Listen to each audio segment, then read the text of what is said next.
Imagine you're one of 4 astronauts strapped into the Orion capsule on April 1st, 2026. You've just flown farther from Earth than any human in history. 252,756 miles past the dark side of the Moon, deeper into space than even Apollo 13 made it. The mission is flawless. The world is watching. And when you splash down in the Pacific 10 days later, NASA Administrator Jared Isaacman is standing on the deck, calling it the beginning of a new golden age of exploration. You'd think the path from here to the Moon's surface would be obvious, direct, inevitable. But what NASA actually announced next was one of the strangest pivots in the history of human spaceflight. Artemis III, the mission that was supposed to land 2 astronauts on the lunar South Pole, was quietly scrapped as a landing mission. Instead, it was converted into a test flight in Earth orbit, with the first actual moon landing pushed to Artemis IV in 2028. And the people cheering the loudest are the ones who don't realize what that decision is actually going to cost. This is what you could call the NASA delay spiral. A pattern most people don't notice because it unfolds over years rather than days. And you'd think that after a mission as successful as Artemis II, we'd be accelerating, that we'd be pointing everything at the Moon and saying, next stop, surface. But the complete opposite is happening. Artemis II flew in April 2026. Artemis III, now an Earth orbit test, is planned for mid-2027.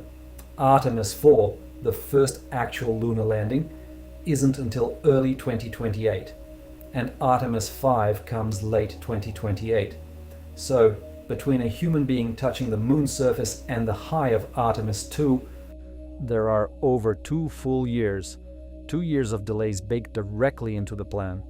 And the question nobody seems to be asking loud enough is, why is that acceptable?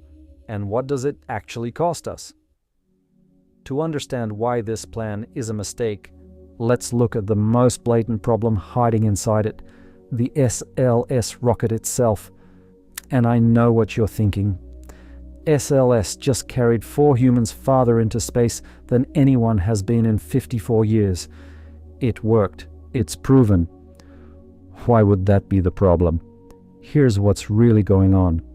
NASA's own Inspector General found that the first 4 Artemis missions will each cost $4.1 billion per launch, and that figure only covers production and ground operations. It doesn't include the development costs to get the program to this point. For context, total SLS development costs hit $31.6 billion by 2025. That's before a single astronaut has set foot on the Moon. Now here's where it gets genuinely painful. SpaceX's New Glenn rocket, announced in late 2025, offers lift capacity approaching that of the SLS Block 1 while retaining a reusable first stage, and could cost less than 1/10 as much per launch. The rocket NASA is spending $4 billion per flight to use is simultaneously being flanked by commercial vehicles that cost a fraction of the price. And that's the mechanism behind this whole problem. Every time the SLS flies, or doesn't fly on schedule, it burns through money that could be accelerating the actual mission. NASA isn't just spending more than it needs to. It's spending so much that the delay spiral becomes self-reinforcing. A Government Accountability Office report found that the time to produce each successive SLS vehicle is actually increasing. And when a project is delayed, costs rise even further. This is why Artemis III became a test mission instead of a landing. NASA needed another flight just to rehearse the systems it can't afford to get wrong on a $4 billion vehicle. But that's just the cost problem. The complications go much deeper. Take what happened to Artemis III's original mission design. In January 2026, NASA officially delayed Artemis III to no earlier than 2028, and then in late February they expedited it to 2027, but removed the moon landing entirely. Instead, It will now test rendezvous and docking in low Earth orbit with SpaceX's Starship HLS and Blue Origin's Blue Moon landers. Think about that for a second.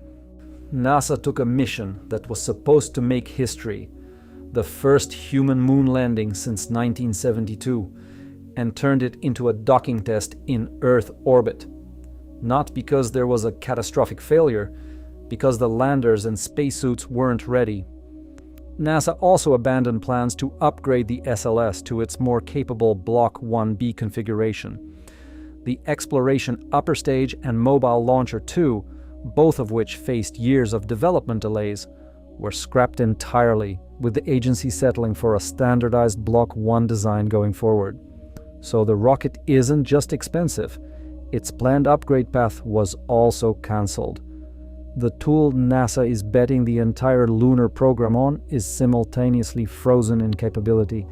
And then there's the heat shield issue that almost derailed Artemis II before it even launched. During the Artemis I mission, the Orion capsule's ablative heat shield experienced greater than expected erosion during re-entry. NASA spent over a year diagnosing the root cause, which turned out to be trapped gases causing internal pressure and uneven shedding of the outer layer. For Artemis II, they chose not to redesign the heat shield, instead changing the re-entry trajectory to reduce the stress on it. Design changes addressing the permeability of the ablative material are planned for the heat shield on Artemis III. That's not a sign of a program running with confidence. That's a program threading needles. Now here's where the people defending NASA's plan push back. What you're describing isn't a mistake.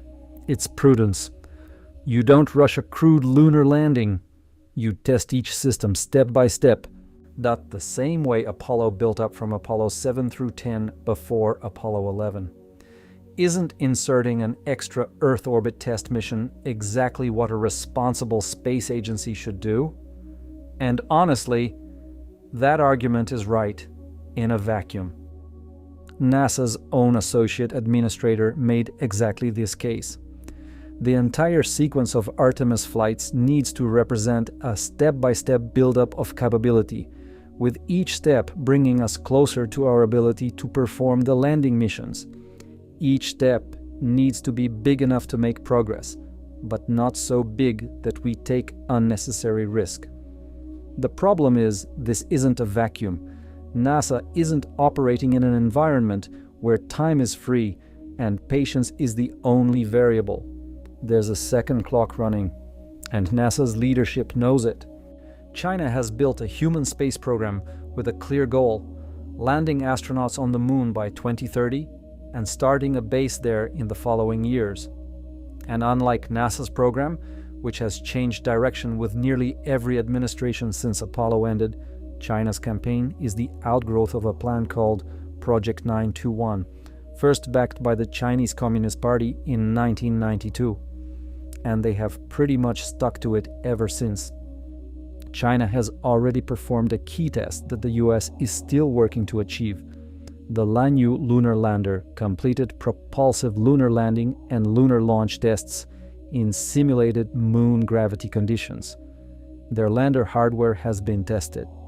Meanwhile, NASA is still figuring out which commercial lander, SpaceX's Starship HLS or Blue Origin's Blue Moon, is actually ready enough to dock with in Earth orbit, let alone carry crew to the surface.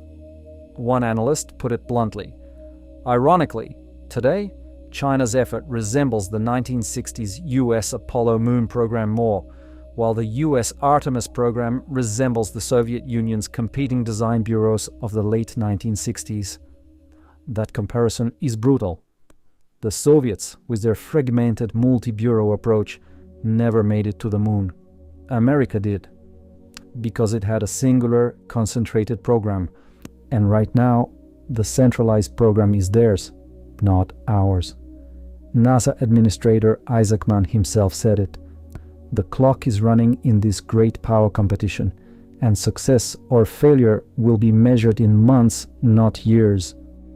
The man running NASA is warning that months matter, And then the plan he announced adds 2 years between Artemis II and the first boots on the moon. Here's the part that almost nobody is saying clearly. The moon isn't just a scientific destination.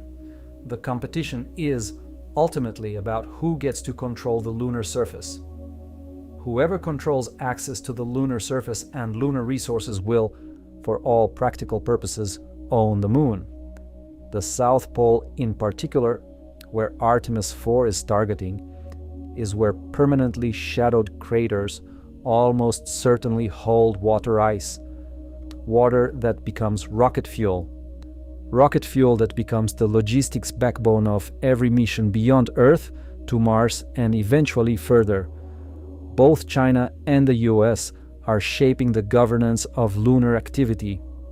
The US-led Artemis Accords framework is being countered by the China-Russia-backed International Lunar Research Station initiative. 2 notable exceptions to the Artemis Accords, China and Russia. Whoever physically establishes presence and infrastructure at the South Pole first has enormous leverage over how those governance disputes get resolved. The $4.1 billion per launch isn't just expensive, it's structurally limiting.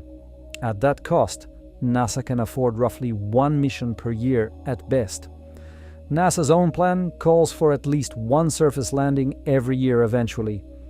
But each launch is a $4.1 billion event that must be justified on its own merits, and a history of shifting timelines means any technical setback can derail years of planning and budgeting.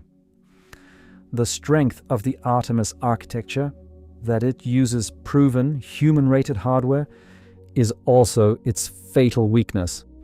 It is too expensive and too slow to sustain the kind of cadence that actually establishes a presence. NASA built the most powerful rocket to carry humans since the Saturn V, flew it perfectly, and produced one of the most inspiring moments in spaceflight in a generation. And then, instead of riding that momentum directly to the moon's surface, it turned the next mission into a parking lot test. The mistake isn't that NASA is being careful.